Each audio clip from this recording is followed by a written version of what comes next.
кешіміздің шарықтау шегіне де келіп жеткен сияқтымыз. Сондықтан мен осы сәтті пайдалана отырып, ортамызға бүгінгі той иесін сіздердің қошеметтеріңізбен шақырсам деп отырмын. Ардақты да аяулы Асима ханым, бүгін біз үшін ғана емес, сіз үшін де өте маңызды күн болып отыр. Себебі сіз өзіңіздің Құдай қосқан күйеуіңізге тоқал әперіп жатырсыз. Тоқал. Сондықтан да микрофонды сізге ұсынайын. Сіз өзіңіздің күйеуіңізбен күйеуіңіздің жаңа келіншегіне деген жүрек жарды ақ тілегіңізді білдіріп берсеңіз.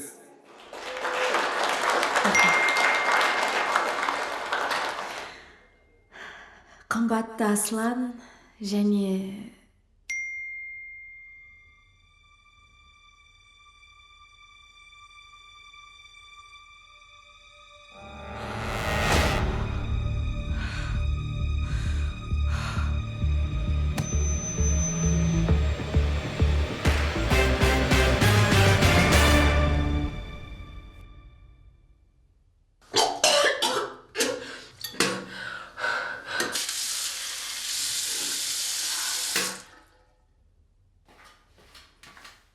Аслан, тұр, жұмысыңа кешігесің.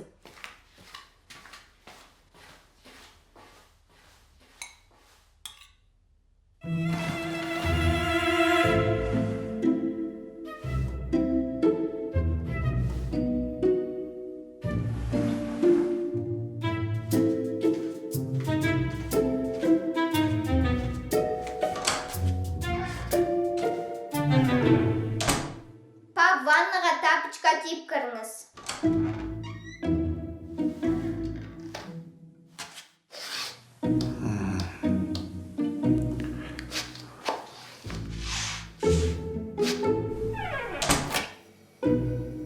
Кешеден қалған картошка мен салат қайда? Папа жеп қойған шығар.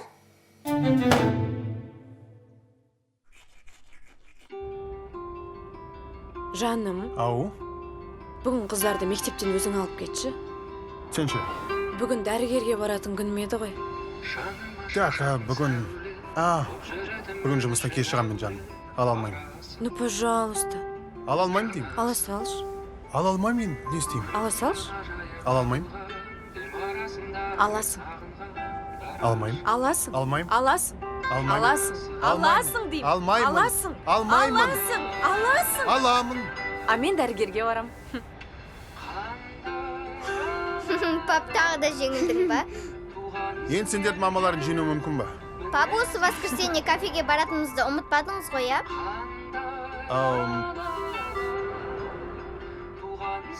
Конечно, ұмытқан жоқпын жандарым менің. Так, осы жол қайда барамыз? Пикаринаға. Болды, Пикаринаға барамыз. Пикарино! Вот сендерге қараймын да. Желание пропадает работать, честное слово. Ну, девочки, как можно себя настолько запустить? Динара, мысалы, бір разнообразияға басқа киім келмей ма? Жоқ, одно и то же, одно и то же. Давай ертең мен сенімен барып бір басқа киім киеміз. Выберем тебе. Охо, Мариахат қызы. Я, конечно, понимаю, что вы взрослая женщина уже, но... Неужели шашыңызды өзгерткіңіз келмейді, ана прическаңызды? Мектептен қалып қалған. Ай, не болды? Не болды? Немене өзінше болып тұрсың сен? Болам. Яр менеджер болсам болды ма не? Болды. Саған қарасам деп қояды. А вот саған қарасам, білесің бе нені көретінімді? Нені көресіз? Байы жоқ, отырып қалған, ецманы көреді.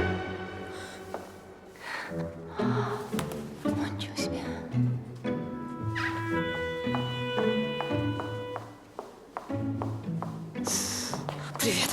Сәлем. Бітті ма соғыстарың? Я просто высказала свое мнение. И ты представляешь, маған не деді анау? Отырып қалған ведьмасын деді. Маған. Естідім. Дұрыс айтады ғой енді. Қалжындаймын, Кама, қалжындаймын, ренжіп қалма. Кама, бүгін түні мен жүрегім айнып мазам болмады ғой. Оның үстіне Аслан 3-4 рет тұрып, бүкіл холодильниктегі тамақты бітіріп тастады. Содан кейін әлі ұйықтаған жоқпын, балаларыма каша істеймін деп. Асланның түнде тұрып тамақ ішкені қызық екен. Это оған көріну керек сияқты. Кстати, көріну демекші, мен бүгін врачқа барам. Прикроешь? Посмотрим. Кама. Ну, я просто слышала, что ведьмалар никого не прикрывают. Тех, она өзін ойлайды. Ну, пожалуйста, с меня кофе будет. Ну, еще если круассаны, то... Обязательно, договорились. Мен айтқан врачқа бардың ғой. Я Аман Сакеновичке. Анализдар нормальный ма екен? Вот бүгін результаты шығу керек. Надеюсь, бәрі жақсы. Ертең өлесің деп тұрмаса болды. Не айтып тұрсың? О себе не думаешь, балдарыңды ойласай? Кама, ты чё? Қажындап айтып жатырмын ғой? Өлмеймін, конечно. Балаларыма кім қарайды, семьям быт-шыт болып кетеді ғой. Еще Аслан какой-то бір ведьманы әкеп жүрсе. Мен сияқты ма? Жоқ, сен сияқты емес. Ой, сен ведьма емессің ғой. Оны қойшы, Кама. Ешкімге айтқан жоқпын, саған ғана айтайыншы. Мен үшіншіге аяғым ауыр сияқты. Шын ба? Ол бола ма екен, қыз бола ма екен? Жігіттер, короче, кеш үйге барам да, әйеліме айтам бол үшін, қатын тоқалылам деймін, ол үшін. Сөйтмін? Көрмейсіздер мені? Жоқ, көріп тұрмыз ғой. Просто интересно, немен ұрған? Сковородкамен ба, или оқтаумен ба? Или сразу с кулаками? В общем, жігіттер, ештеңін әйелге прямой айтпау керек екен. Соған көзім жетті мен. Көзім жетті емес, көзім істі десей. Жігіттер негізінде үйленудің қажеті жоқ.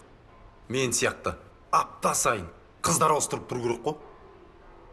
Негіз қазір бар ғой, тоқалға күш жететін жігіттер нөл емес па? Айта бермейдеш, айттым ғой заводта. Ят болар бір үйіст қалса. Болысқа қызығамды. Қарыш, түр десе түр жоқ, не фигура жоқ. Еще аты болыс бек. Мәселе түрде емес, фигурада да емес. Мәселе тілде. Тілінен қатты жұмыс істеймін деп тұр ғой примерно. Ондай мағынада айтып тұрғаным жоқ. Көрсетшік. Кетіңдер ше. Ойын ғой, ренжімеш. Ойын емес, ойылып кеткен десің. Жігіттер, с вами все понятно, но менің ойым сол тоқалдың керек емес сияқты, жігіттер. Құдайдың берген жалғыз бір әйеліне қанағат, все.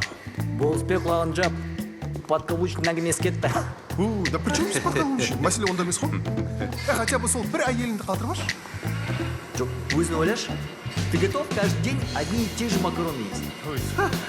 Сол үшін сен сырттан суши тауып алдың ғой. Филадельфия. Ой, Дарши, сколько раз говорю, не говорите эту тему на заводе, блин. Все. Дәулеттің тоқалы бар. Постивай, ё-моё. Жоқ, ешкім жоқ, ойнавай. Бар. Мы получили результаты ваших анализов и... Аман Сакенович, пожалуйста, таблетки, уколы не назначайте. У меня реально на это нет времени. Но вы же понимаете, семья, муж, дети. Асима, А может, вы витаминчики дадите? Асима, вы меня не слушаете. Ой, извините. Я вас слушаю. Я не знаю, как вам сказать. Вы про что? У вас осталось мало времени. В смысле? Я что, умираю? Рак, что ли? Вы знаете, я даже не знаю, как произнести это слово. Да, рак. Рак поджелудочной железы. Это злокачественное заболевание, которое поражает важный орган человека, отвечающий за выделение необходимых ферментов. Поджелудочная железа – это орган желудочно-кишечного тракта, который вырабатывает специальный секрет. Асима, вы здесь? Да. Возьмите. Асима!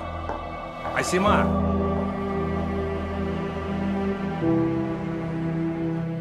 Аман солай деді ма?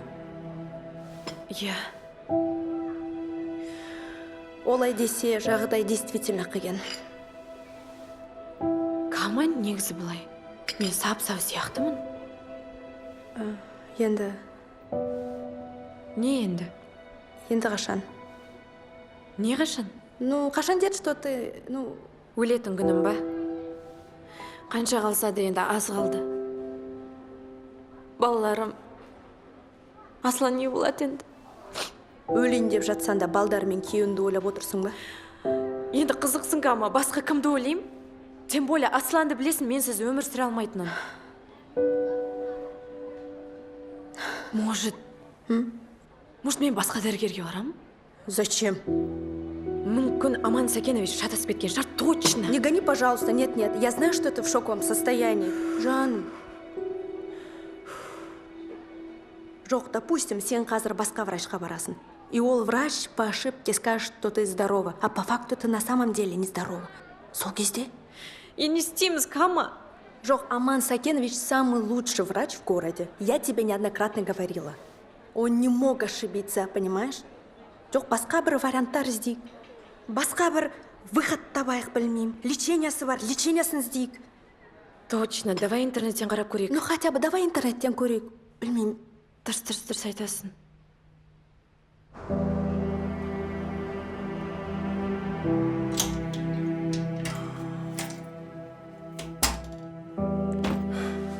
Асима, срочно тамақ. Асима, срочно тамақ берші. Вообще бүгінгі шаршамаған шығармын биылдыққа. Асқазан дегенше. Қалайсың? Бәрі дұрыс па? Дұрыс.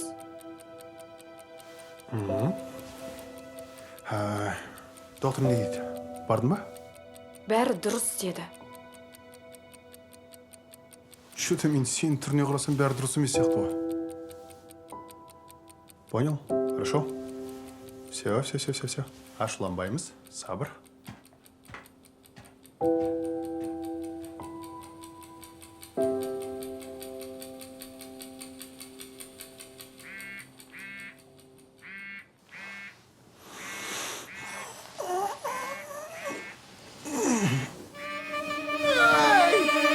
Асима, неғып оятпадың? Туй, ё-моё.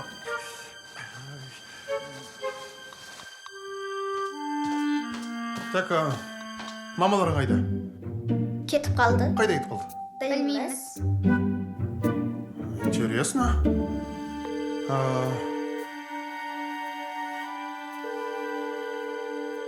Пап, мен бүгін сабаққа бармай қойсам бола ма? Ешқандай барма деген жоқ, барасың. Ал мен садикке бармай қойсам бола ма? Барасыңдар барлықтарың. Так, тамақ ішіңдер ма? Жоқ. Ішкен жоқсыңдар. Бізде завтракта обычно бізде... Жұмыртқа. Жұмыртқа, иә. Бізде жұмыртқа. Жұмыртқа холодильникте болады. Вот жұмыртқа. Енді бізде... Сковородка. Так, бізде... Сковородка ана шкафта. Ол сковородка мен жұмыртқа пісірмейді. Сіз вообще-то бәрібір бізге тамақ пісіріп бере алмайсыз. Все. Онда киімдеріне кие беріңдер, болып кетеміз мектепке. Так. Здравствуйте. Здравствуйте, Асима. Аман Сакенович, неужели шансов нет? Мы сделаем все возможное. Шанс есть всегда. Со следующей недели вы пройдете курс специальной терапии. Вас будет тошнить, участится рвотный рефлекс, но вы не пугайтесь, это нормально. Не опускайте руки. Вам надо бороться. Но пока принимайте вот эти таблетки 2 раза в день. Ага, хорошо.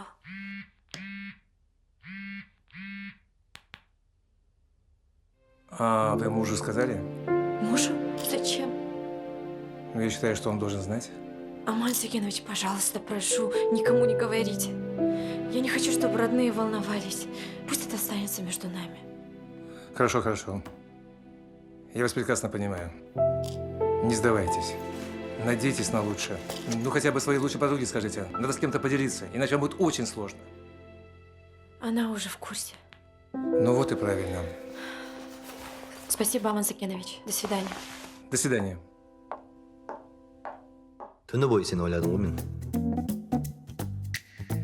Нанырсын деймін, о тебе думал. Даже уснуть не смог. Не үшін айтамын оған. Уақыт келген кезде айтам, что ты? Давай все закроем эту тему, пожалуйста. Сколько раз тебе говорил? Жан, надо будет, өмір бойы осылай сөйлесеміз. Рахат,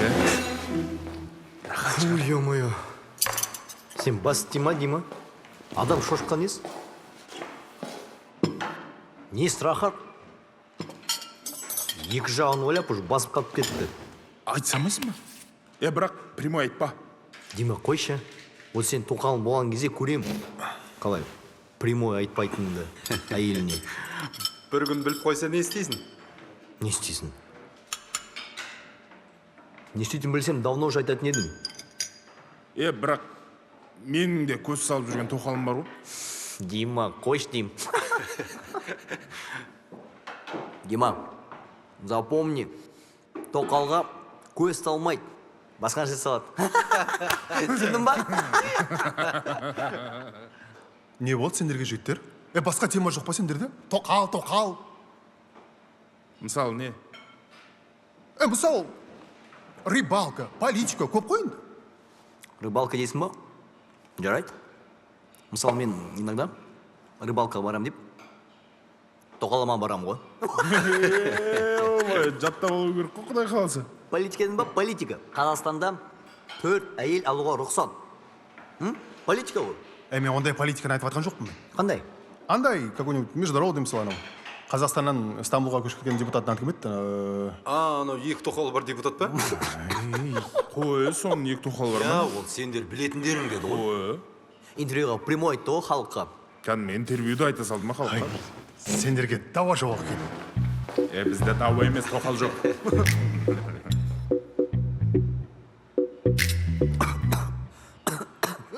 Арқасынан ұрып жіберсек? Ұр! Давай!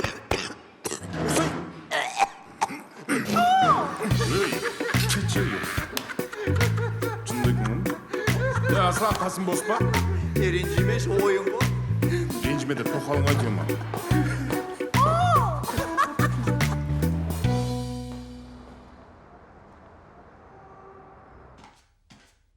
Ей, жандарым, қалайсыңдар?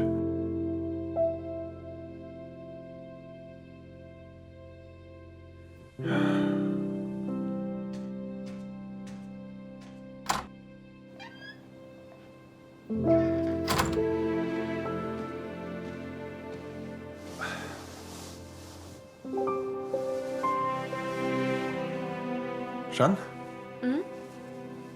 Сөйлесу керек еді мен. Не туралы? Сен туралы. Мен? Маған не болды? Вот как раз сол сұрақ саған қойын деп тұрмын. Не болып жүр саған? Таңертең тұрсам, жоқсың. Звондасам, трубканы алмайсың. Ештеңе болған жоқ маған. Онда немене кешеден бері настроениесі жүрсің? Нормально настроением, просто кітап оқып отырмын. Қашаннан бері кітап оқитын болғансың сен? Окно Авертона, Свобода власти деген кітаптар емес по случайно? Не болды, мені жоғалтып алған адам құсап шошынып жүрсіңдер? Жоғалтпағанда ше. Қыздардың жүрісі анау, киімдерін ауыстырмай. Мен жүрмін мені, жетім құсап.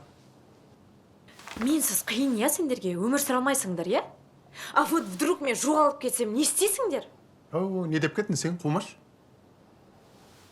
И вообще, қандай кітап оқып жатсың сен? Народная медицина. Тауып болайын жатсың ба? Хей, келе ғой жандар мен. Кімнің қызы келді? Кімнің қызы келді?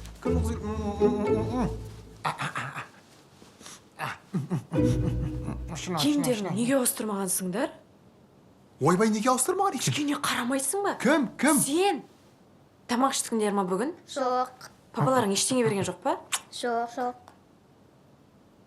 Папаларымыз жазалаймыз ба? Керек емес. Сен бүгін бір сабақ береді. Онда міне.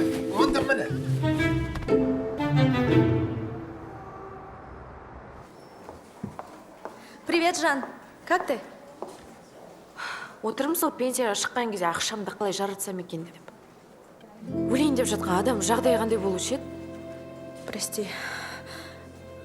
Всю ночь не спала, если честно. О тебе думала. бүгін жұмыстан кейін бір жаққа барамыз. Қайда? Тебе не понравится, но нужно попробовать.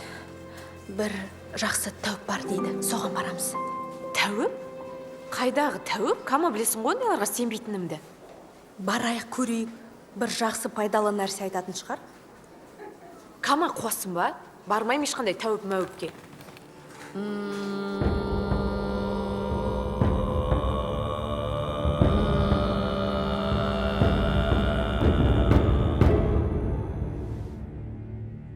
Сенің байыңның есімі Аслан ба? Иә. Қайдан біліп қойдыңыз? Космос. Иә.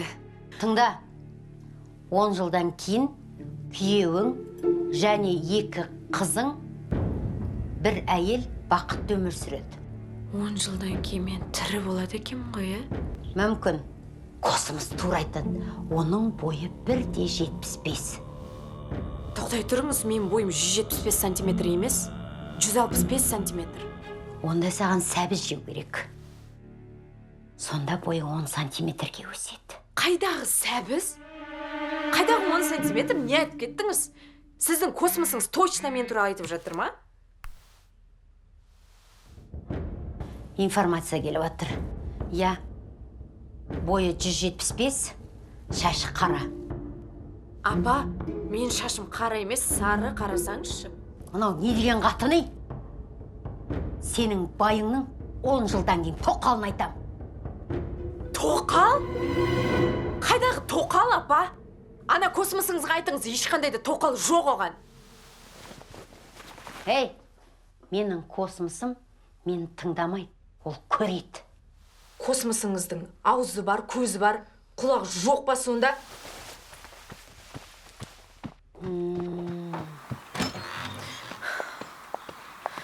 Білмеймін мен не істейтінімді, Кама. Возможно, әлде де шанс бар шығар. Шанс жоқ, бітті, өлем мен. Енді не істейміз? Білмеймін.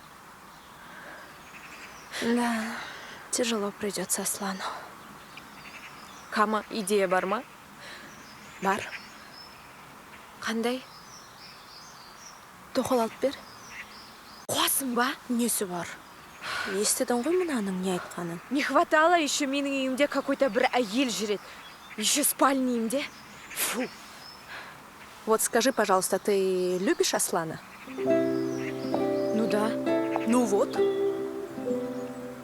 Кама, сені бір дұрыс ақыл айтама десем. Жоқ, енді Аси, ты послушай меня. Жарайды. Асланға тоқал алып бердік дейік. Сосын? Аси, я знаю, мать никто не заменит. Но тоқалды өзін алып берсен, қыздардың ана мейірімін жоғалтпайды. Қаншама балалар анасыз жүр. Әйелдері жоқ еркектерді білмеймін. Наркоман, алқаш болып кеткен. Ты же не хочешь такую участь своим детям, правильно? Ужас, құдай сақтасын, не айтып кеттің? Ну вот. Окей, допустим. Мен Асланға барып айттым. Давай саған тоқал алайық деп. Ол обязательно сұрайды ғой, неге деп. И мен не айтам оған? Ну, мы придумаем. Ответ всегда бар. Например. Просто понимаешь, ертең күн Аслан қандай әйел алып келетінін сен білмейсің ғой. А тут хотя бы тоқалды өзін алып берсен, қыздарыңа жақсы ана қалдырасын. Короче, басқа мал жоқ, иә? Думай. Бүгін бізде ескі мал екен. Мен 9 бал алдым. Қалай 9? А қазіргі система сондай ғой, максимальный баға 10 бал. Солай ма? Білмедім. Так, Жанюш, сенде садикте не болды? Біз қыздармен ойнадық. Қыздар, сесте шайларың ішіңдер, барып тістерін жуыңдар. Әйтпесе таңертең ұйықтап қаласыңдар. Біз әңгімесіп отырмыз ғой, тоқтасай. Хорошо, давай бізді бара берейін, қазір келем. Ал мен болса, кішкене мамалардың фирмені бір шайларын бір екі кесесін іше тұрайын. тоқал аласың ба?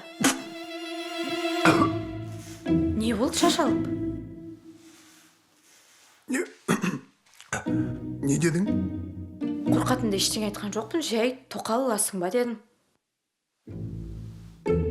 Ешен ауырып жатқан жоқ па сенің? Жоқ, сап-саумын. Мен бақыттымын. Бақыттан басын айналайын депті ғой сенің.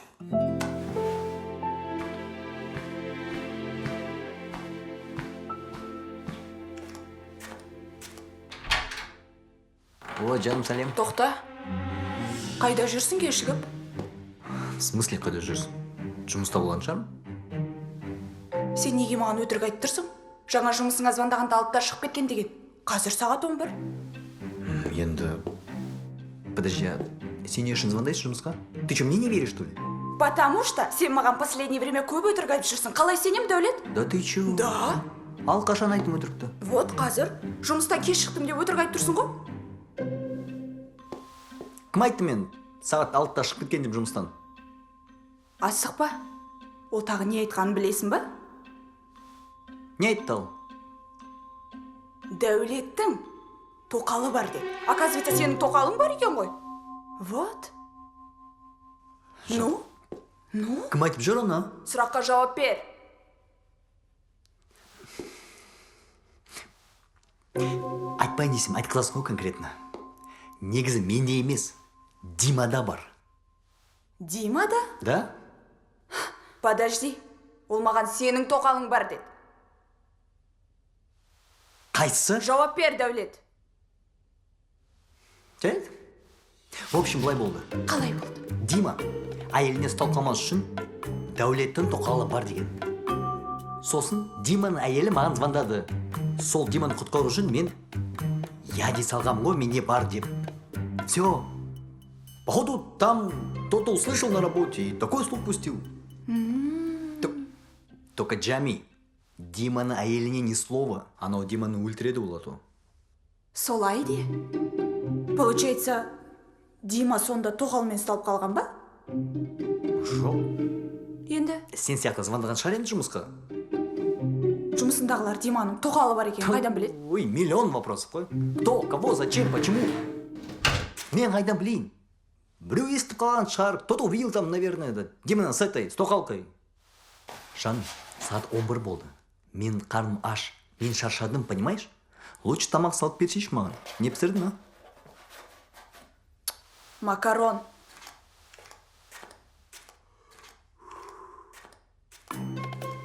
Осы сен макароннан басқа тамақ пісіре аласың ба? Вообще негізі, а? Ұйықтай алмай жатсың ба? Ұйықтап жатырмын. Ойыңа тоқалдардың әртүрлі варианттары кіріп атыр ғой, я?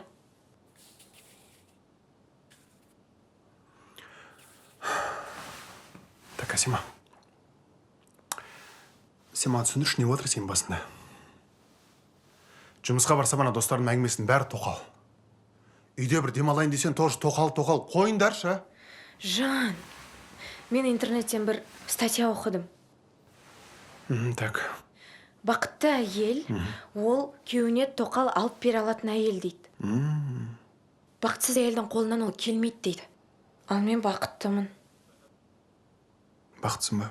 Иә. Точно бақытсың ба? Бақытты болсаң жүре берсе енді осылай бақытты болып. Жан, енді біз білмейміз ғой қанша уақыт өмір сүретінімізді. Тірі кезімізде бір-бірімізге жақсылық істеп кетейік дегенім ғой. Бір өлетін адам сияқты сөйлемеші сен. А вдруг? Қумаш.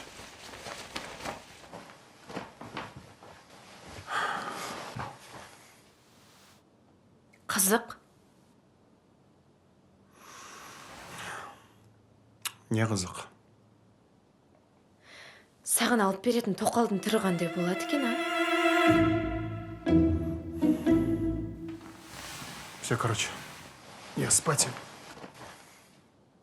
Отбой. Менен әдем болған қалайсың ба?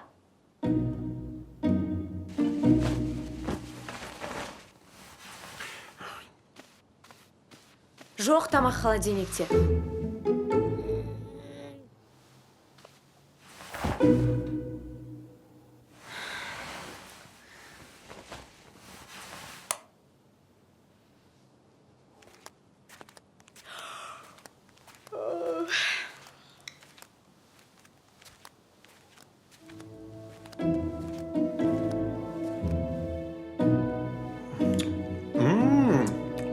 Асимуша, сен ба маған тоқал алып берем деген?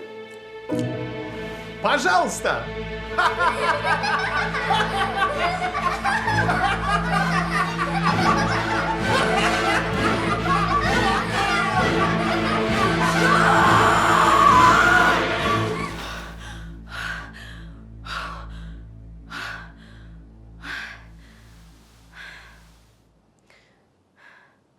Жатсын қара шалбасты. Тоқал деп ем, көздері жайнап кетті ғой.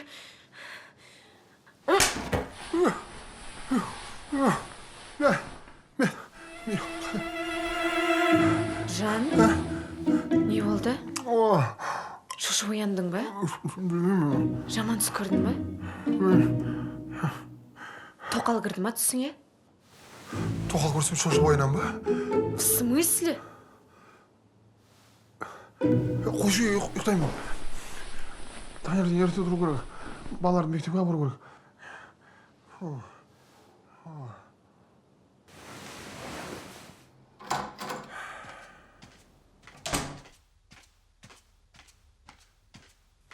Так, жаным, все, давай, мен кешіктім. Чай? Бірге тұра беретін шығармыз, е? Ау? Тоқалды айтам. Не болып жүрсің, айтшы маған. Не үшін әперейін маған тоқал? Кеш айттым ғой, сені бақытты еткім келеді деп. Мен бақытсыз болып жүргенімді қайдан көрдің сен? Керек емес маған тоқал. Керегі бар. Керек емес. Керек. Керек емес. Керек. Керек емес. Керек. Керек емес. деймін. Керек. Да, вот. Керек деді. Оңбаған. Вот, жаным, в бане сидим, чисто пацаны. Ну, можно. Кроме меня и пацанов никого нет. Қажет жоқ. Слушай, ты Примерно к можешь так не 11 буду делать? дома. Завязывай такие вещи делать, а? Какие вещи? Ну, отчет жене давать. Сидим же нормально. Аслан, ты, говорит, сам отчет не отдаешь. Я вообще не даю. Все, давай, Я Джан. вообще не даю. Люблю. Иол, все фигня. Недавно перед женой чуть насчет тухалки не спалился, прикинь? Қой. И как? Как? В общем, она позвонила на работу, а меня там не было. И кто-то, я не знаю кто, рассказал, прикинь. Қайтып құтылып кеттің? Мен қылайын да. Алдап шылап әйтеуір құтылдық қой. Бізге де айтып қойса, кейін тоқал тауып жатсақ. Қайтесің? Ладно, құтылдың ғой, болды ғой. Не болды, Ашлан? Не, зачем вопрос задавать без конца? Ладно, сразу все. Вы что? Отдыхаете? Все, болды ғой. Вот, пожалуйста, простой пример. Что не надо, это тухалка.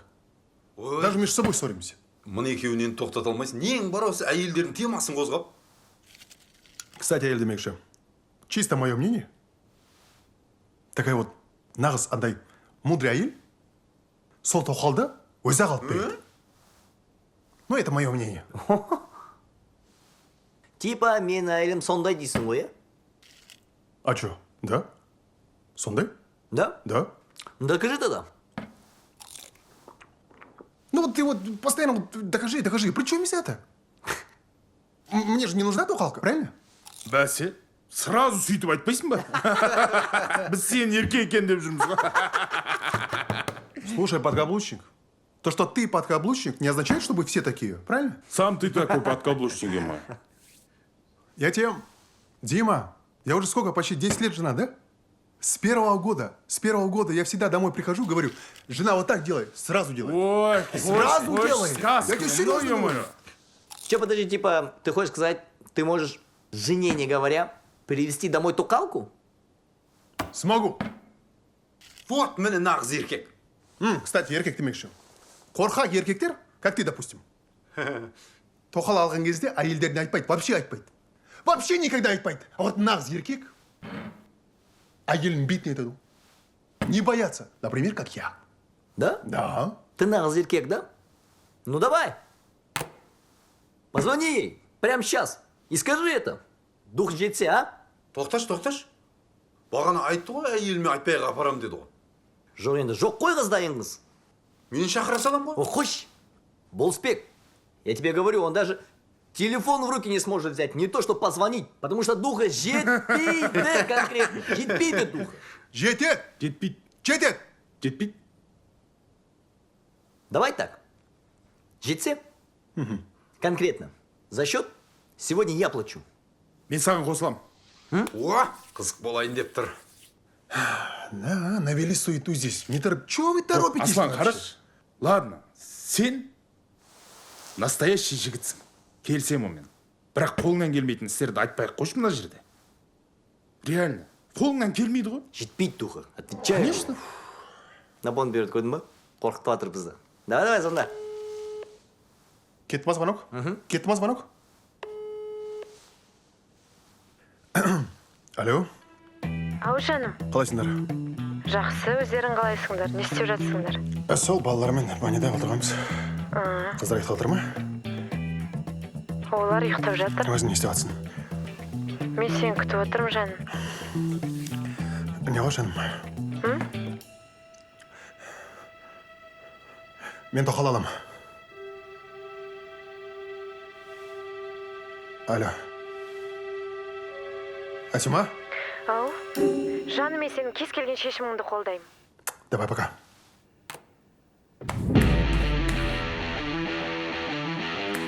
Так, қой жігіттер, мен барып парилка берейін. Не істейміз? Лобстер жейміз ме? Онда заказ бере бер. Бәке, сегодня отдыхаем.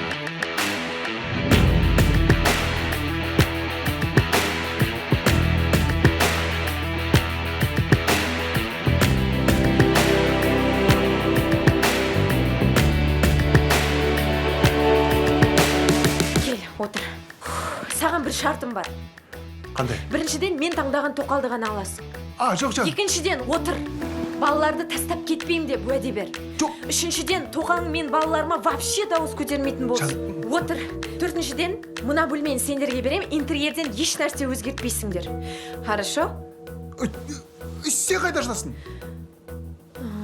Мен... Ой, не деп кеттім мен? Жан, отыршы. Тыңдашы мен. Біз жігіттермен жаңа баняға барған кезде ошым әңгіме басталды. Мен былай істей алам, мен былай істей алам деп. Сол кезде мен айттым, мен тоқал алам деп. Болды, мақтанғаным осы, басқа ешқандай артық әңгіме болған жоқ. Тоқал алу мақтаныш па саған? Мен мақтан едіп просто бір Все уже. Айтылған сөз атылған оқ.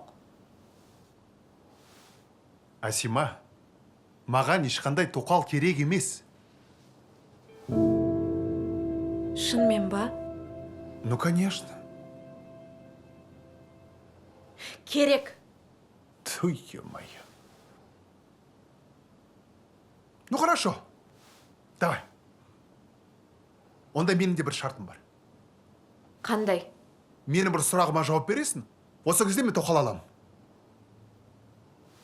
Қандай сұрақ? Түсіндірші маған. Не үшін маған тоқал алып берейін деп жатсың? Болды, осы сұрақ. Просто осы бір жалғыз сұраққа жауап берші маған. Қоя салшы ана телефонды. Қазір, бір секунд. Қоя салшы деймін ана телефонды. Қазір. Кама, сәлем, қалайсың? Жақсы. Аси, мен Асланға не деп жауап беретінді таптым. Ты прям вовремя. Не айтам айтшы. Қалай айтсам екен? Кама, тез болшы, мен қазір кіріп айтуым керек уже. Аси, сендерде ол жоқ, дұрыс па? Аси. Я түсіндім. Давай потом перезвоню. Хорошо.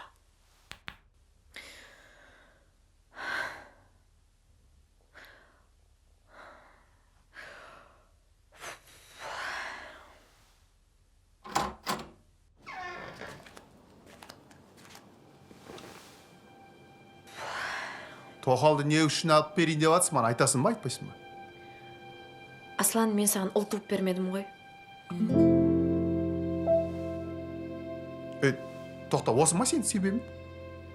Ой, ё-моё, мен... жаспыз ғой әлі, өмір әлі алда ғой. Что за семья-то вообще? Мен ойласам какой-то, не знаю, бір глобальный, тағы бір какой... Мен саған айттым ғой, дәрігерге бардым деп. Ну? Больше бала туа алмайсың деді.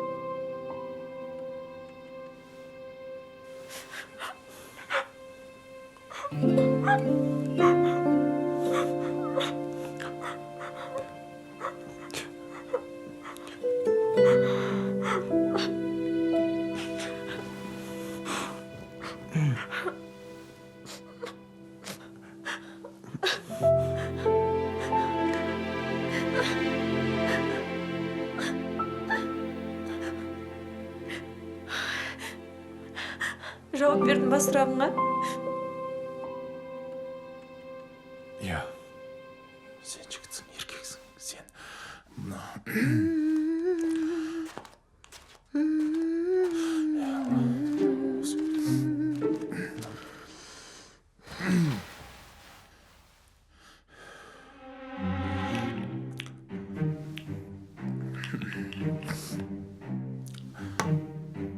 Гүлаш, Ау, сен біздің Асланды танисың ғой, иә? Аслан ше жұмыстағы? Иә, танимын. Соның әйелі Асима. Асима ше? Сол. В общем, бүгін Аслан тоқал алам деп айтқан ғой. Асима жарайды деді. Сенің айтқан сөзің мен үшін заңды еді. Құтты болсын. Аслан красавчик. Мен ше? Мен де красавчикпін ғой. Саған кім қарайды? Ойбай, маған да көшеде қыздар көзін қысады. Саған көшеде қыздар көзін қысса, сен көтіңді қыс.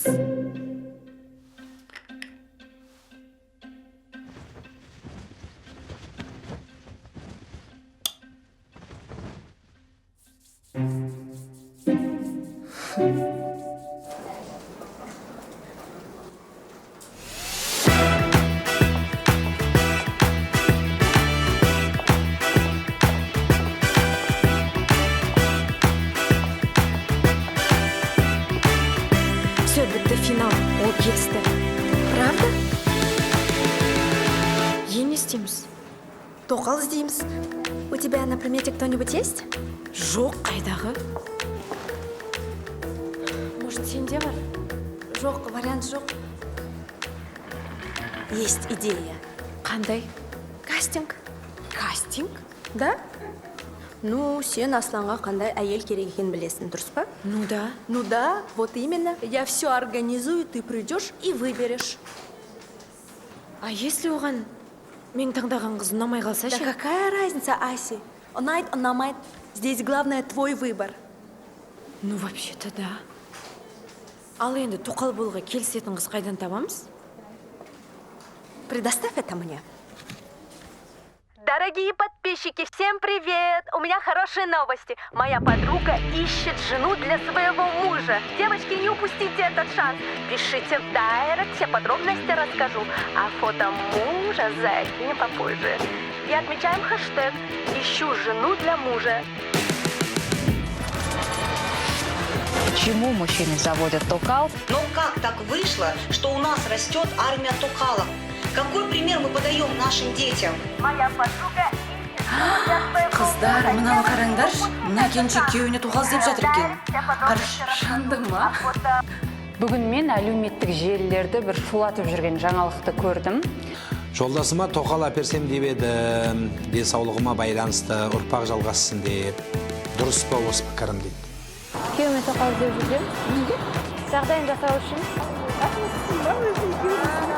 Күйеуіне екінші әйел іздеп жүрген келіншекті көріп, ел жұрт таң қалды. Менің ойымша бұл әйелді қызыл кітапқа енгізіп, қазақ энциклопедиясының обложкасына қойып, ғажайып қатын деген атақ беру керек сияқты. Қызық адамдар. Біреулер тоқалдан құтыламай жүрсе, тоқал әперем дейді. Алло, Балам, жарайсың. рахмет. Немен? Менің арманымды сен орындадың. Молодец. Пап, қандай арман? Келін саған өзі тоқал әперейін деп жатыр екен. Құтты болсын.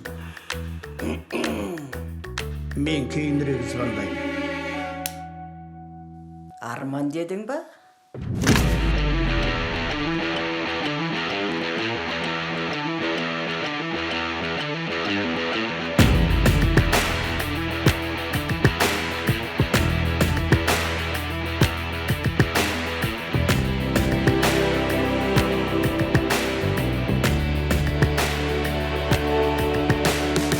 Үндемей тұрмаңдар. Айтып айтпасаңдар. Бәрін айтып тастарсың. Үндемей жүре бересіңдер ма? Сен де айтқан. Түсіндіңдер ма? Асима, сенің есің дұрыс па, а? Не білдіріп жүрсің?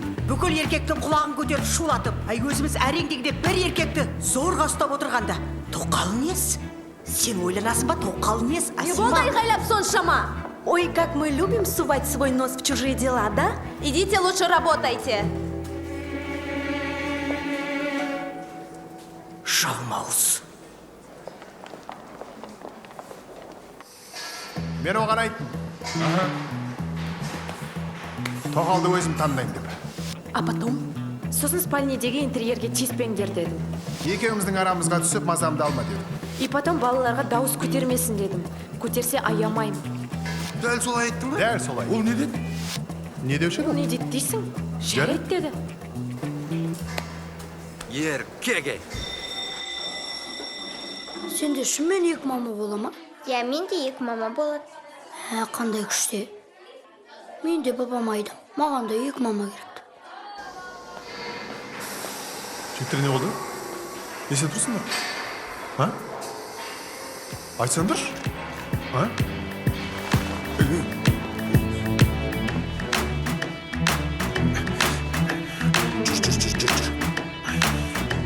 Өзім жүре көремін ғой? Өзің жүрамайсың сен. Прикол болса вообще өтіп жатқан жоқ па? Прикол емес. Ұзақ па әлі? Міне, кеп қалдық. Өзім жүре. Сүйем сені, сүйем сені, сүйем сені, сүйем сені, дадам.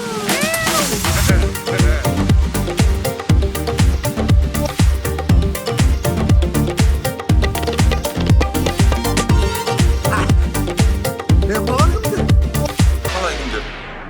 Тоқалдар? Давай таңда. Таңда. Сендер конкретті қудыңдар жігіттер. Керек емес маған мұндай тоқалдар. Қалай керек емес? Сен жүнсің ба? Сене қалған қызды мен алам ба? Маған болады. Ой, сен әйеліңнен рұқсат алып алшы бірінші. Аслан, өтінем таңдашы. Таңдамайды. Таңдашы. Таңдамайды. Таңдаш, қалай таңдамайсың? Неменеге таңдамайсың? Қараса, Мынандай қыздар тұрғанда қалай таңдамайсың? Саған бол алып келдік қой. Соны айтам. Әп-әдемі қыздар ғой. Аслан. Ой, сен де. Кете берсінші. Кто я вечно вру? Пойдем, сейчас я покажу со своими. Познакомлю қыздармен.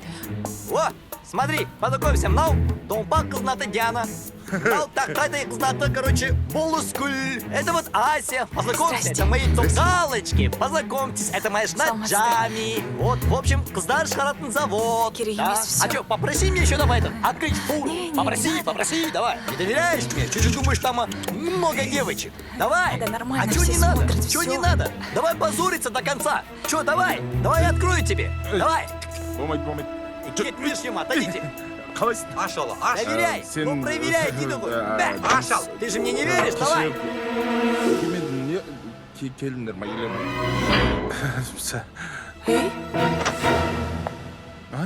Не болды саған?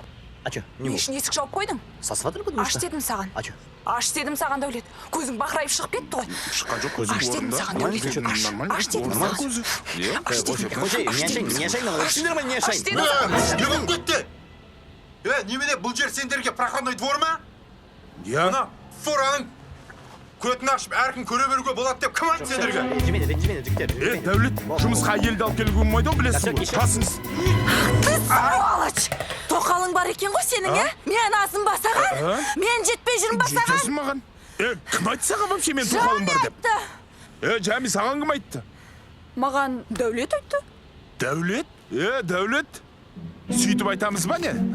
Онда? Так, стоп! Без паники. Я сейчас все объясню вам. Объясни. Сейчас объясню. Ну, в общем, не? Менде Диманда тоқалы жоқ. Я. Вообще. Ноль. Во. У Аслана есть тоқалка, да? Есть же? Я? Есть же? Бар я? Да. Я дальше. Я? Да, вот. Это все мы придумали, понимаете? Чтобы он не спалился перед женой своей. Түсінбедім онда. Не үшін Асима саған тоқал іздеп жүр? Не үшін іздеді саған тоқал? Соны айтам. Енді... Қапсы. Алло. Басеке. Тыныш тұршы. Бәріміз ба? Болып келе жатырмыз. Жинал, срочно. Бас Все, газ клемс. Тұр мына жерде. Подожди. Пожалуйста, что ты? Почему не доверяешь? Ладно. Ладно. Бірақ ана Асланмен екінші ара араласушы болма. Соған еріп сен де бір күні тоқал аламын деп шығатын Почти. шығарсың. Естідің ба? Сен де араласпайсың енді. Короче, қыздар, давайте я вас с территории выведу, и мы потом до Пешки поедем. Давайте, пойдем.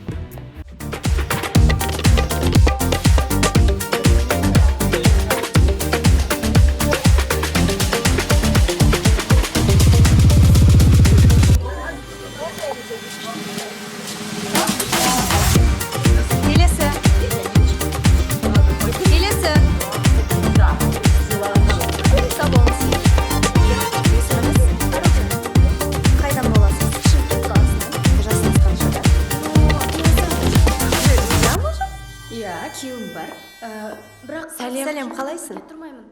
Замужым дей ма? Қазір жалғыз. Рахмет жаным, хабарласамыз. Қыздарды көрдің ба? Иә, қайдан тауып алғансың бәрін? Табу қиын емес. Главное, маркетинг жақсы болса болды.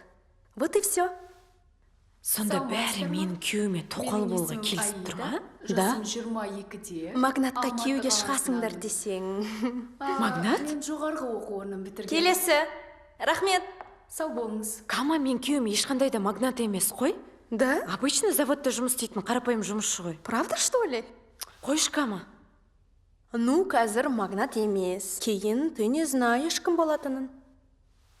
Неге өтірік айттың? А что ты хотела? Как, по-твоему, я должна была собрать всех их? Тем более вот таких красивых, высоких, стройных. Как? Сонда үрімдей қыздар ақша үшін тоқал болуға дайын ба? Қазіргі қыздарды білмейді екенсің сен. Ой. Кама, я так не могу. Как ты не можешь? Күйеуіме өтірік айтып тоқал алып бере алмаймын мен. Неге қорқасың? Бәрі планмен келе жатқан жоқ па? Жоқ, сен мені жақсы білесің. Мен бұлай Жоқ, істей подожди. алмаймын. Подумай. Күйеу кімдікі? Сенікі. Тоқал кімнің үйінде тұрады? Сенің, но, В понимаешь? конце концов, өлейін деп жатқан кім? Ладно, қош.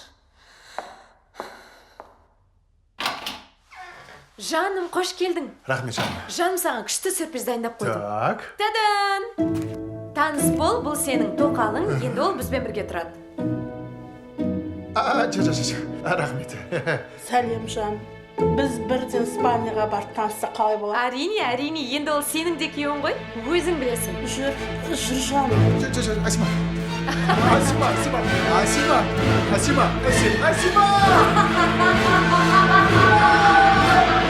И вдруг сондай болса ше? Давай болысбектің көрсеткен қыздарын көрейік. Нормальный қыздар ғой. Да, давай. Болысбек өзіне шығар. Мін отыр. Бәке, таңертең қыздардың біреуін көреміз ау? Я. Екеуін көрейікші, а? Жоқ олар. Қалай жоқ? Қайда?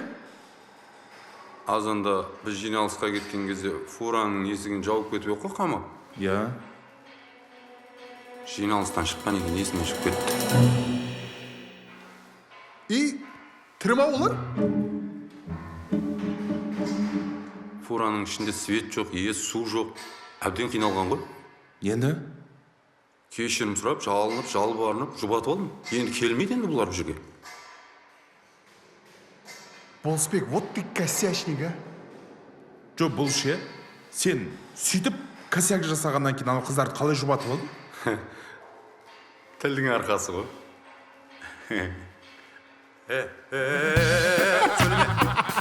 Сөйлеме. Сөйлеме, айтпай-ақ қой. Қыздар, шын мәнінде тоқал іздегенім рас, оны жасырмаймын. Бірақ маған дәрігер аз ғана уақытың қалды деді. Қанша күн өмір сүретінімді білмеймін, бірақ өлмес бұрын отбасымды бақытты еткім келеді.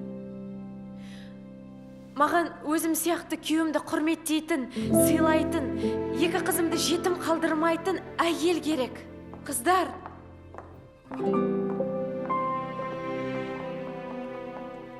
Мына әйелдің есі дұрыс емес па деп ойлап тұрған шығарсыңдар. Бірақ мені түсініңдер, сендер де қыздарсыңдар ғой. Бақытты болуға лайықтысыңдар. Негізі менің күйеуім ешқандай да магнат емес, ол екі қызы бар, қарапайым жұмысшы. Қыздар,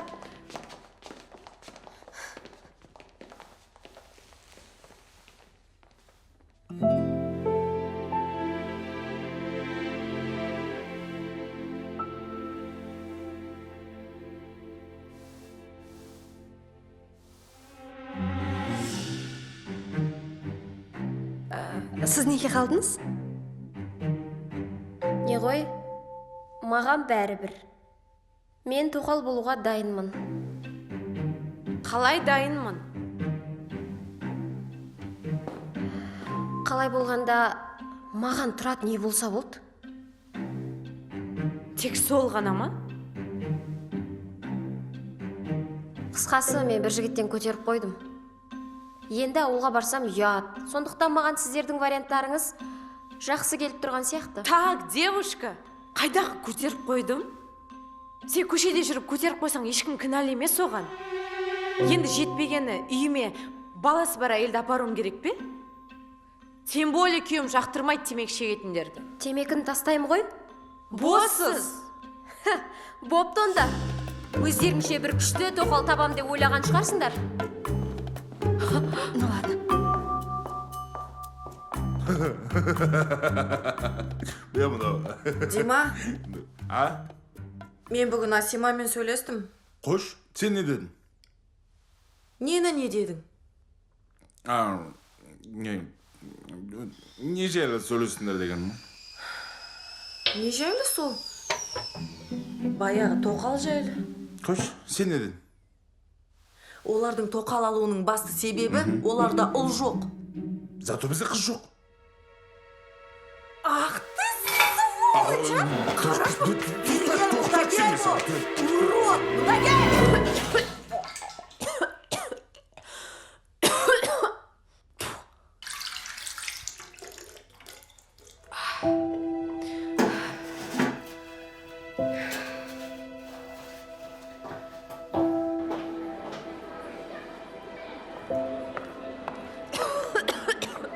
Жан, бәрі дұрыс па?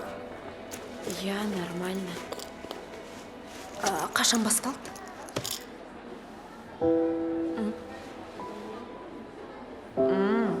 Құсуды айтасың ба? Көп болған жоқ.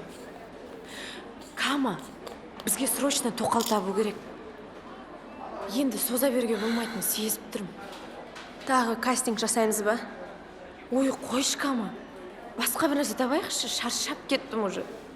Как же я тебя понимаю? Тоқал табуда қиын екенің көзін жетті ғой. Но я тебе обещаю, пока я жива, обязательно табамыз. Ты мне доверяешь? Доверяю. Все тогда. Ана жаққа қарашы. Аналарға қарашы. Оларға не болды? Ты думаешь, они все в официальном браке? Қойшы, Кама, енді ондай емес шығар, прям. Ну, сейчас давай посмотрим. Қазір. Алло, Жан. Привет. Как дела? Тоже хорошо. Слушай, я сейчас в ресторане, и знаешь, кого я вижу? Твоего мужа. И, кстати, ол жалғыз емес. Я говорю, жалғыз емес. Ну, не знаю. Ладно, вы сами смотрите. Просто женская солидарность, как бы, ладно, мне надо идти. Ага. Ужас, Кама, ужас. Мыналардың бәрі әйелдеріне айтпай. А ты думала? Сен қай еркекті көрдің, әйелімен ресторанда отырып, романтика болып отқанын. Так что тоқал көп уайымдама. Просто нормальную нужно найти. Сол нормальный табылса жақсы болар еді ғой. Маған айтайын ба, қандай тоқал керек? Мен білем. Не білесің? Ну, какую ты ищешь? Какую? Такую, как ты сама. Мысалы, мынандай заботливая, добрая, еще и шустрая. Ну, чтобы везде успевать. Еще любящая детей, уважающая мужа. Вот. А знаешь, самое интересное? Алюшка твоя старшая. Например, она не любит морковь с детства. А Жанья, младшая, она не любит так же лук, как я. Прям. Да, точно. Аслан, конечно, удивил. То, что просыпается в 3 часа ночи, роется в холодильнике. Кама? Это, конечно, нужно прекращать. Это неправильно. А ты откуда это знаешь? Ну, білгенде, қайдан білем. Жұмыста семьян туралы айта берсең...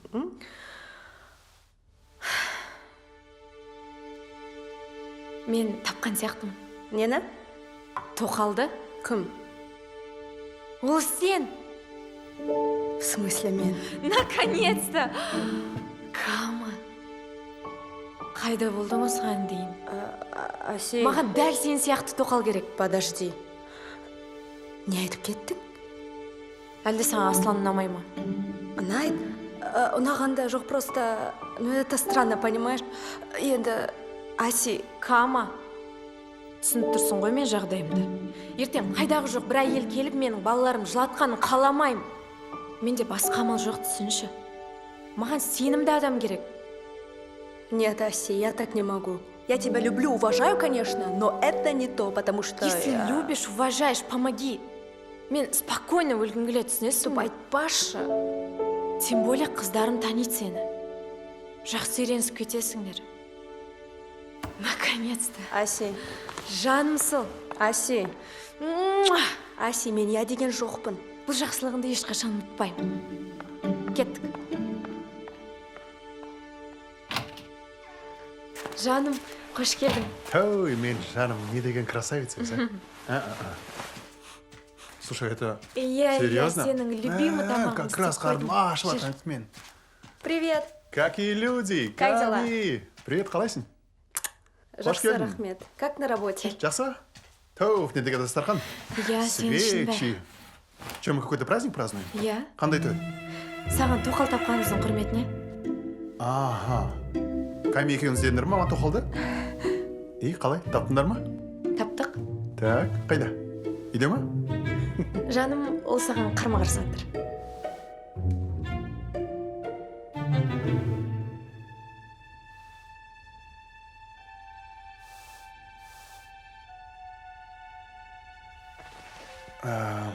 Кәми, қазір 1 минут. Асима, жүрші. Тауып берген тоқал осы ма? Я, а чё? Ты чё, с ума сошла вообще? Сен маған тоқал тауып беремін де басқа біреуге тоқал болып кетіп жатқан жоқсың ба? Жаным, уайымдамаш, білесің ғой сенен басқа ешкімді мойындамайтынымды. Қасыңда болам. Тем более тоқал алу это сауап. Сауапты істеп, именно Камиланы алу керек па? А чё, саған ұнамай ма? Я ұнамайды ма? Ақырын. Ештеңе етпейді, ұнатып кетесің. Ұнатып кетесің. Слушай, Асима, конкретно қодын сен айтайын. Жаным, біз келістік қой? Келістік, я келістік. Бірақ именно Ками деп келіскен жоқпыз ғой біз. Мен саған сенің ұрпағыңды жалғастыратын адам іздеп жүрсем, Камиланы аласың, точка. Алмаймын. Аласың. Алмаймын. Аласың. Алмаймын. Аласың. Алмаймын. Сен білесің ғой бұндай әңгімелер қалай аяқталатынын. Менің бақытты болғанын қалайсың ба? Я. Онда аласың. Ну, допустим, алам, да, примерно. Но қыздарға не дейміз? Қыздарға айтпаймыз басында. Кейін өздері түсінеді. Болдың ба? Көндің ба? Жүр енді. Тоқта. Камила өзі көнді ма тоқал болуға? Енді көнбесе келмейді ғой. Қазақсың сен де. Жүр болды, ұят болды. Қалың қалай? Нормально. Дәмін ап жатыр ма тамақты? Да, я попробовала. Аспас. Рахмет.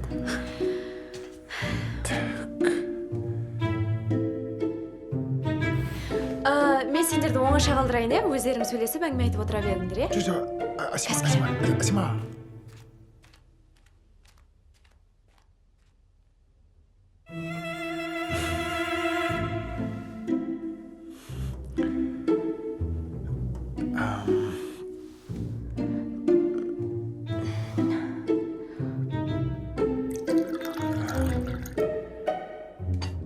Аслан, чай іш. Рахмет. Шай ішсеңші, Аслан. Фу.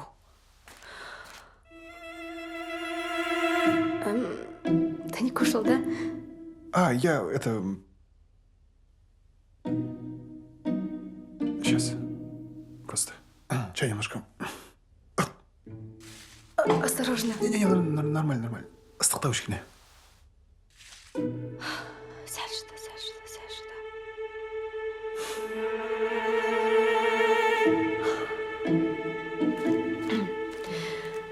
Қалайсыңдар? Жақсы. Жақсы, да. Давайте бірден тойға дайындықты бастайық, я? Той? Ей? Мам, біз той жасаймыз ба не? Жасаймыз. Қандай той? Үйлену. Мен сізді білем, Камила әпке, сіз біздің екінші мамамыз боласыз ғой. Кім айтты оны саған? Қалай кім айтты? Инстаграмнан көрдік. Мама сізге екінші әйел іздеп жатыр ғой. Қыздар, жүріңдер, ұйықтаймыз. Ертең қандай күн екен білесіз ғой, а? Қандай? Ертең воскресенье біз кафеге барамыз ғой. жоқ ұмытқан жоқпын. Все, пошли. Тез-тез барып бөлмелеріңе жатыңдар. Так, короче, Асима, нам бәрі асығыс болып кетті. Все, Жаным, нормально бәрі. давай ойланайық. Аси, я тоже поехала. Все нормально. Саша, Нам мы нужно сразу всех обговорить соберем. это. Действительно, так не пойдет. Жаным, саған сыйлығым бар. iPhone, последний модель. Тағы да кредитке алдың ба? Жоқ, кредитке емес, рассрочка. Какая разница? Ұнамады ма не?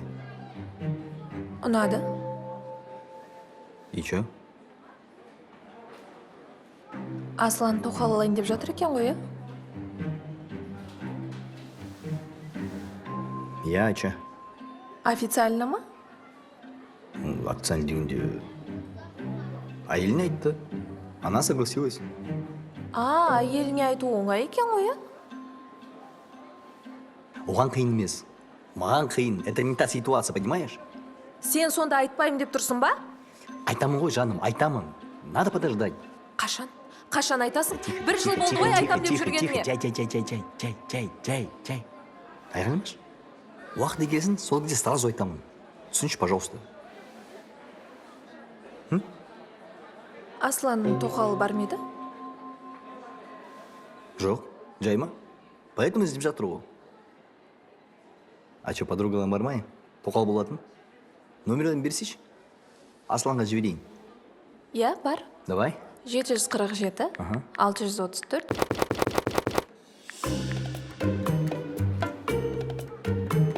Подожди, на сен номерін ғой? Иә, менің номерімді берші. Асланға тоқал болып тиіп алайын. Маған сен сияқты әйелінен қорқатын еркек керек емес. Сен қуасың ба? Мен қорықпаймын.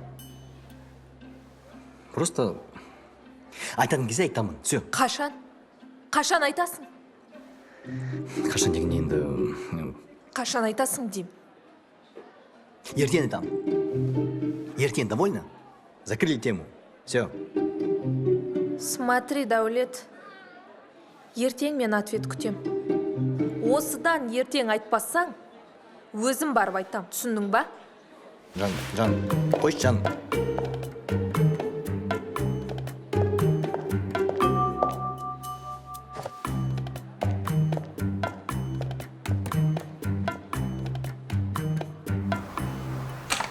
Прошу, мои принцессы. Бірінші принцесса, екінші принцесса и королева. Кеттік. Так, қыздар, мен ойландым. В общем, бүгін сендерге біріншіден... Привет, қалайсың? Сәлем. Саламатсыз ба? Жақсы. Привет. Привет. Сәлем. Как дела, девочки? Хорошо. Жарайды, қыздар, не жейміз пекаренада? Бургер Бургер жейміз. Қыздар, фастфуд жеуге болмайды, ұмытқан жоқпыз ғой, а? Ну, один день, ничего страшного. Да, девочки? Да. Так, давайте, қыздар, тұрамыз. Асланға ештеңе айтқан жоқпын. Пара бер, сосын маған айтып бересің ғой, а? Я буду тебе писать, не переживай, только ты так, хорошо? Все нормально будет. Давай. Хорошо, давай.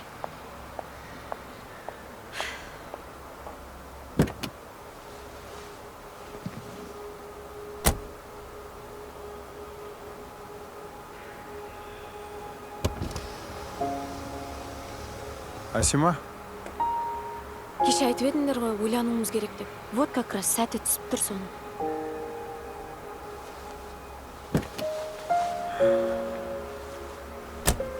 не отыр өзі? Отырсың? Өздерің бара беріңдер. Отыр. Отырмаймын. Отыр. Отырмаймын, точка. Барыңдар.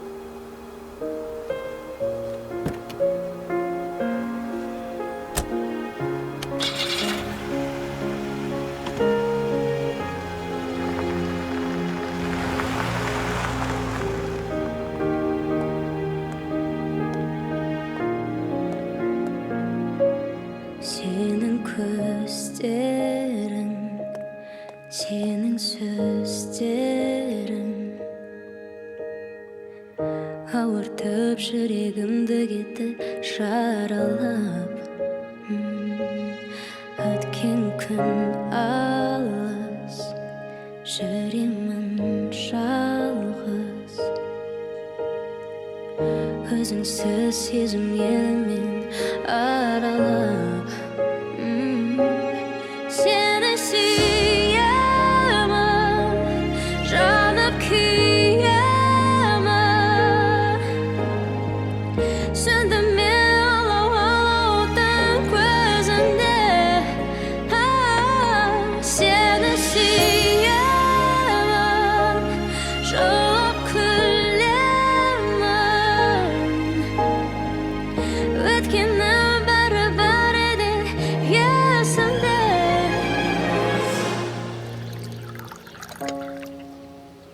Жағдайларыңыз қалай, мам? Жақсы, бәрі жақсы. Өздерің қалайсыңдар? Қыздар неге келмегесің? Қыздар Асланмен қыдыруға кетті ғой. Дұрыс екен. Сен неге бармадың онда? Мам, енді өзіңіз білесіз ғой, кейде отбасыдан адам шаршайды. Дем алу керек деген секілді. Сол сәтті пайдаланып сіздерге келіп амандасып кетейін деп едім. Жаным сол. Папа қайда, мам? Ой, әкең пенсияға шыққаннан бері қыдырғыш болып кетті ғой. Ана ауылдағы құрдастарымен бірге қалаға кеткен. Қашан келем дейді? Кешке дейін кеп қалар. Қызым, шыныңды айтшы. Осы менің жүрегім бір нәрсені сезіп тұр. Аслан екеуің араларың дұрыс па? Бәрі дұрыс, анашым, уайымдамаңыз.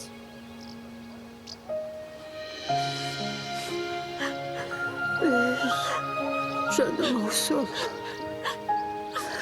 Қысым-ай. Семья деген қиындықтардан тұрады. Осы қиындықтардан өту үшін шыңдалу керек. Тек әйтеуір орта жолда сынып қалмасаңдар болды.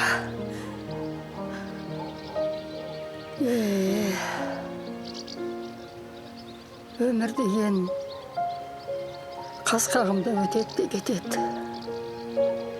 Сондықтан отбасың үшін дұрыс шешім қабылдай білуің керек, қызым. Мама, сіз дұрыс айтасыз. Өмір деген өте қысқа. Маған тойға дайындалу керек. Кеттім. Тоқта, қайда? Қайда барасың, қызыма? Өте асығыспын. Ойбай, қайдағы той? Папаға сәлем айтыңыз. Қызым. Түк түсінсем бермасын. Той несі?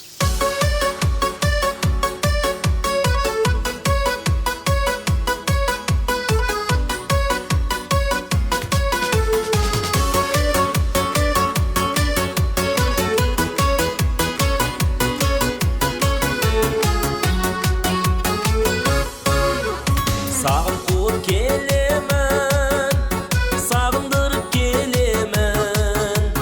Aldamaydın armanım, aytkanыңа senemen. Seni izledim talay жыл, seni izledim talay gün. Senin түскен арайды, бақытыма балаймын.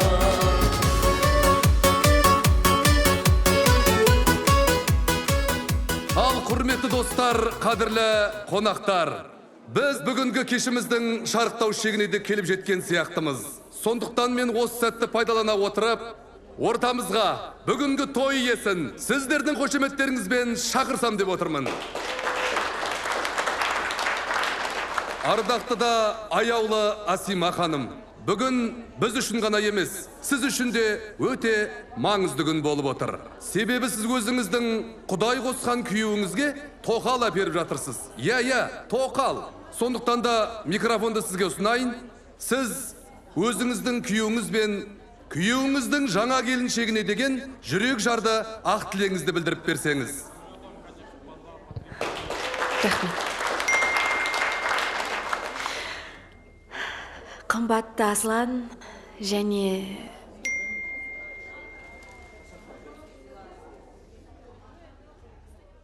Асима, я хотел попросить у вас прощения. Камила хотела любым способом отобрать у вас мужа. Я очень люблю Камилу и не хочу, чтобы она выходила замуж за вашего мужа. Простите меня, вы вовсе не больны. Это все спектакль, придуманный Камилой. Да, рак. Рак поджелудочной железы. Сенің байыңның 10 жылдан кейін тоқалын айтам. тоқал алып бер. Маған айтайын ба қандай тоқал керек? Мен білемін.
Подожди!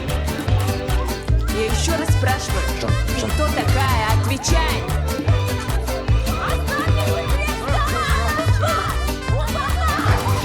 Мен әйелім. В смысле әйелім? Как это понять? Қандай шутка деймін саған? Объясняй, объясняй! Айғайлама оған, Өлтірем бар ғой? Давай, я спокойно, объясняй ты мне!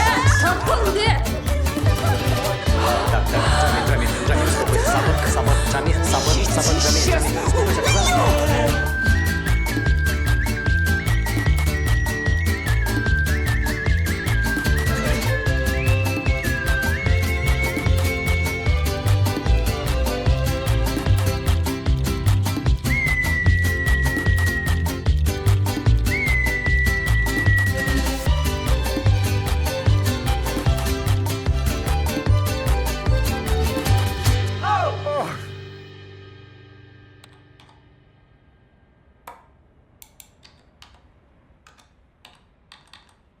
Менің бар ғой түсінбедім. Сонда сіз өзіңіздің күйеуіңізге кәдімгідей екінші әйел тоқал әперем деп шештіңіз, дұрыс па? Я! Мына ведьма мен басыма кіргізіп тастады сол нәрсені. Күйеуімді тартып алғысы еді, екі баламды тартып алғысы еді. Мені алдап, подружка болып жүріп маған өтірік. Жалмауыз қыз келеді. Сен үшін қанша Стоп! Давайте успокоились, а?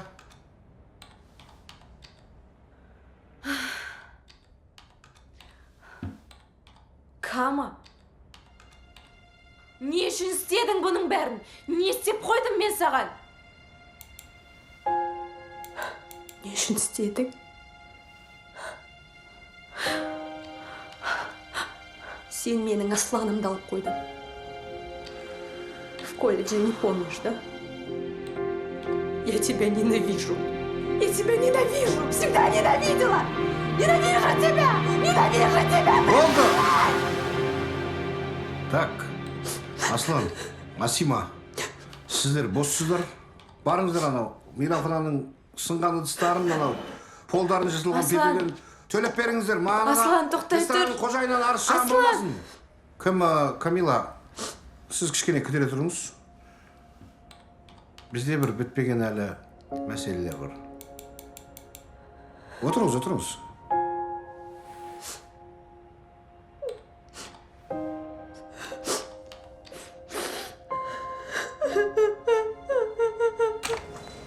Аслан, тоқташ. Аслан, тоқташ деймін, тоқташ. Не? Кешірші, көріп тұрсың ғой, ешқандай кінәм жоқ екенін. Мен оған ренжіп жатқан жоқпын. Ен неге? Сен ауру емес екенді бүгін білдің ғой, дұрыс па? Я, ана ведьма бәрін ұйымдастырған. Саған. Онда ауру екенді, өлейін деп жатқан деген бірден айтпады маған сол кезде. Асима, мен енді саған сенбеймін. Кешірші. Кешірмеймін. Кешіресің, кешіресің, кешіресің. Кешіресің, кешіресің.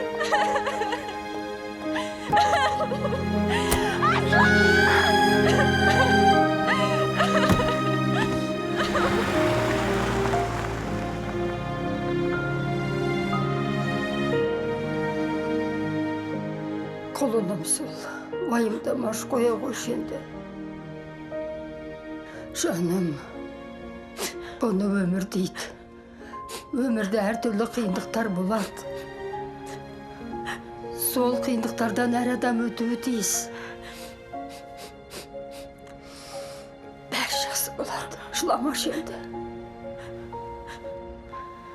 Бәрі жақсы болмайды, мам. Аслан мен кешірмей. Кешірет, жақсы көрсе кешірет. Қоя қойшы енді.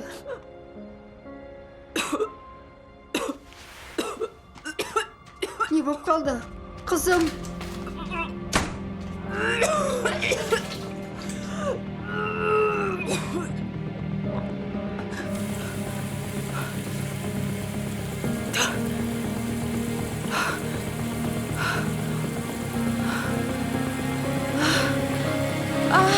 Қызым, ау саған не болды?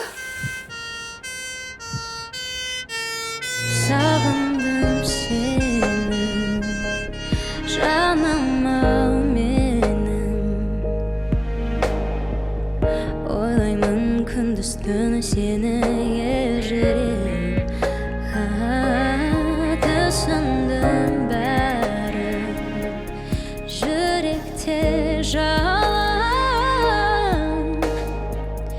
Кешірші, кешіре алсаң соңғы рет сені сүйемін, жаным күйемін. Сындым мен алаудың көзіне. Аслан, Асима больницаға спорт тез хабарласшы. Алло, мам. Асимаға не болды? Аслан, Асима реанимацияға түсіп қалды. Қазір барам. Дәрігердің айтуынша, дәріден уланған дейді. Өткенде бір дәрілер ішіп жүргенін көрген едім. Соған қарағанда Камила улаған секілді. Менше қыздарды алып ауруханаға келдім.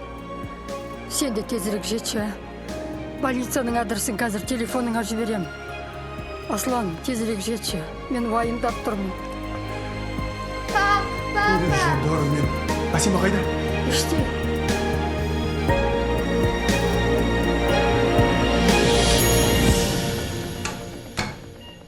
Сенің көздерің, сенің сөздерің ауыртып жүрегімді кетті жаралап.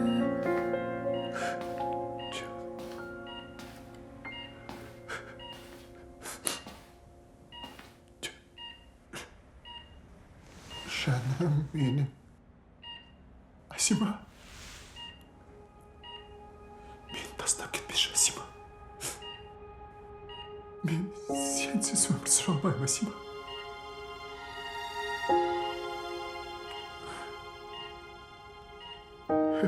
Жаным, кешір мені. Әрине кешірем. Әрине кешірем. Кешірмегенде қайда кетем? Мен сені кешірмейді деп ойладым. Жүрем жаным, менің жүрем жаным. Жаным, жыламашы. Мен жылаватқа жоқ. Мен жылаватқа жоқ. Тоқал алмайықшы енді. Алмайым тоқал. Тоқалым керек емес маған, сен ғана керексің маған, сен ғана. Так. Доктор мырза, айтыңызшы. Мен жанымен бәрі дұрыс бола ма? Сабыр. Өмір сүре ма? Сіз науқасқа кім боласыз? Мен күйеуімін. Уайымдамаңыз. Бәрі жақсы, жағдай бір қалыпты. Құттықтаймын сіздерді. Әйеліңіз жүкті, ұлды боласыздар. Иә, ұлды. Ұлды? Ұлды? Жан! Қалай? Жан! Братан, рахмет саған! Доктор,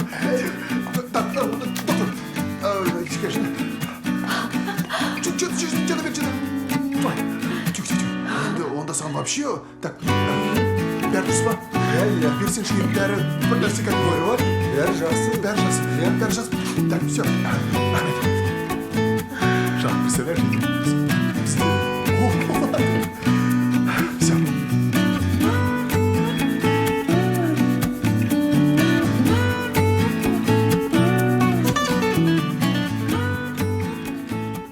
Вы понимаете, что причастны к тяжкому преступлению, доктор? Да, на самом деле эти анализы были фальшивые.